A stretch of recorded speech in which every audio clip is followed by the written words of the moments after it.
નીંદરમાં એને હું કામ પણ હેરાન કરશો તું? ના રે જાણી તો લઈ.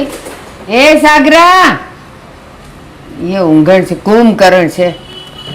સાંભળે જ બેરો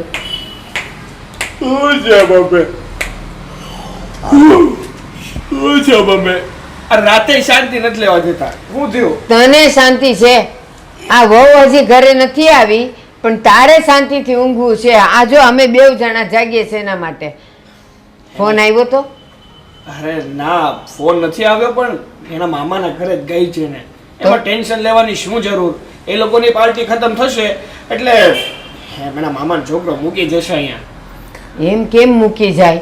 પણ હું એમ કહું છું એને મોડું થવાનું હોય તો એને એવી ચિંતા છે કે લાવ ઘરે એકાદ ફોન કરી દઉં, કાં સાગરને ફોન કરી દઉં કે મારી ચિંતા ન કરતા હું મોડી આવીશ, કાં તો રોકાઈ જઈશ, કાલ સવારે આવીશ. અરે મમ્મી, આ પાર્ટીમાં ને પાર્ટીમાં ભૂલાઈ ગયું હશે, મગજમાંથી નીકળી ગયું હશે.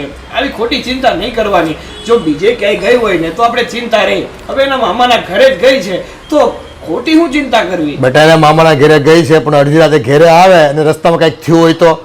અત્યારે કેવા કેવા કિસ્સા ઘટે છે. અરે એકલી ક્યાં આવવાની છે? એને મામાનો છોકરો મૂકવા આવશે ને, બંને સાથે આવતા રહેશે અને એ પણ 4 વ્હીલમાં આવશે. આ બહુ ટાઢા કોઠાનો છે હો. એને છે ને જરાય પડી નથી બાયુમાં. એ બાયુમાં આમ અડધી રાતે રખડે ને બહાર, એ સારું ન કહેવાય આપણા ઘર માટે.